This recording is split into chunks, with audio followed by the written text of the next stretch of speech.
जैसे कोटा जैसे शहर है, वो तो लाइमलाइट में आ जाते हैं सुसाइड्स के लिए, पर और भी बहुत सारे शहर हैं जहाँ बच्चों को कई बार न्यूज़ में आता है कि क्लास 6th में बच्चे हैं तभी कोचिंग में भेज दिया कि 6 से ही बच्चे आईएएस की तैयारी कर रहे हैं।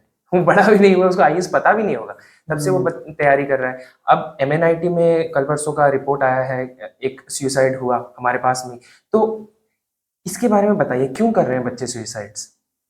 देखो, सुसाइड एक बहुत बड़ा कंसर्न है और ये एक साइलेंट पेंडेमिक है, आई विल से। ओके। किस तरीके से है, जैसे मान लो 2022 का जो डाटा है, हम्म, नेशनल क्राइम रिपोर्ट ब्यूरो का जो डाटा है, ठीक वो है। ये कहता है कि 1,64,000 लोगों ने सुसाइड किया एक साल। एक साल में। अब आप ये सोचो कि एक साल में 1,64,000 लोग मर गए हम्म, सुसाइड से, ठीक है। और फिर भी किसी को कोई फर्क नहीं पड़ता है। और अगर एक साल में 5 लोग भी कोरोना से मर जाएं तो बहुत ज़्यादा हालत खराब हो जाती है लोगों की सुन के। राइट। और वो 1,64,000 तो रिपोर्ट के अनुसार, कहीं तो यस। बताते भी नहीं है। अब क्या है, जैसे जनरल डब्ल्यूएचओ का क्या कहना है कि जब एक सुसाइड होता है ना, हाँ। तो उसके अराउंड 20 अटेम्प्ट्स होते हैं। समझ रहे हो आप? तो अटेम्प्ट का डाटा आप 20 गुना मान लो, इतना डाटा है।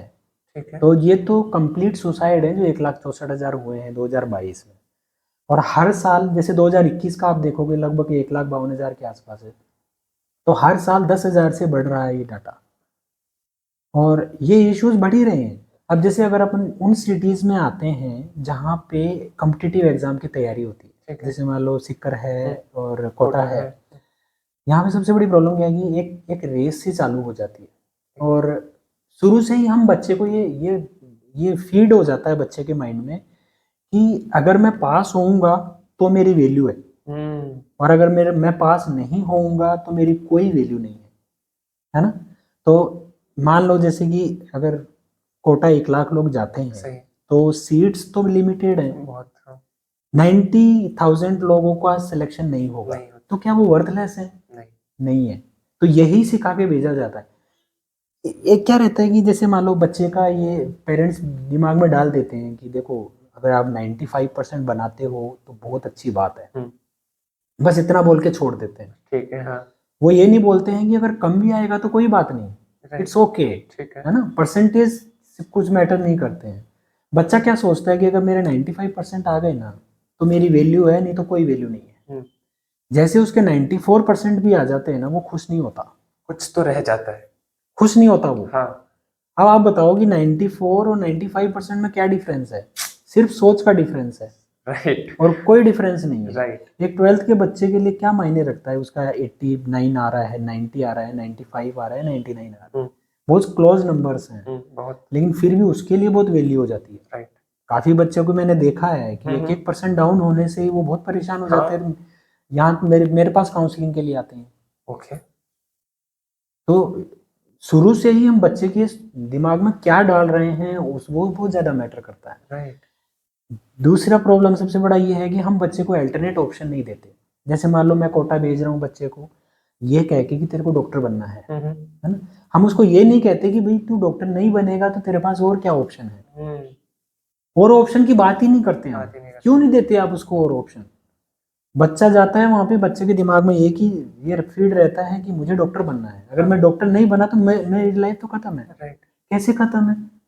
लाइफ कैसे खत्म है? आप डॉक्टर नहीं बने, आपके पास और भी बहुत सारे ऑप्शन है, बहुत सारे। बहुत सारे स्कोप हैं, उनकी आप बताओ ना। हम्म।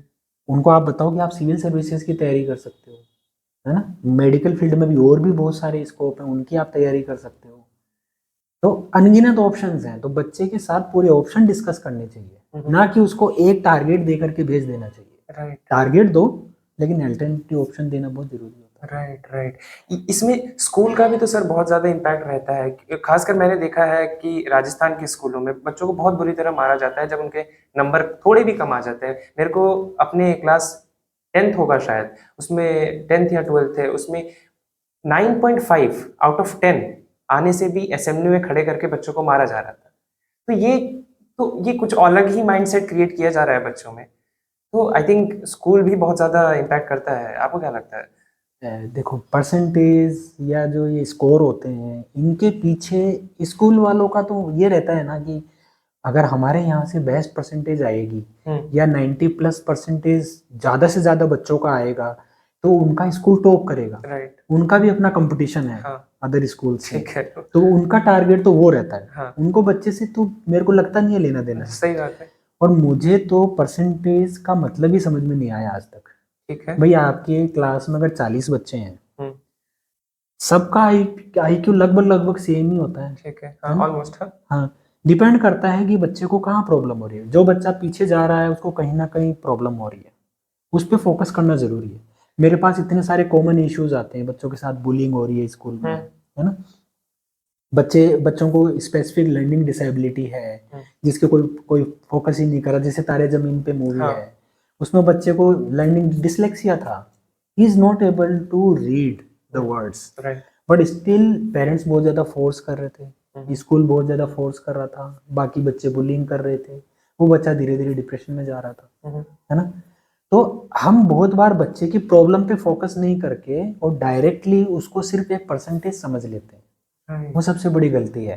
राइट। अगर बच्चे के मार्क्स कम आ रहे हैं या उसका स्कोर डाउन हो रहा है, आप देखो कि क्या प्रॉब्लम है, हुँ, और वो पेरेंट्स की भी रेस्पॉन्सिबिलिटी है और स्कूल वालों की भी रेस्पॉन्सिबिलिटी है, टीचर्स की भी रेस्पॉन्सिबिलिटी कि वो कहाँ कमी है।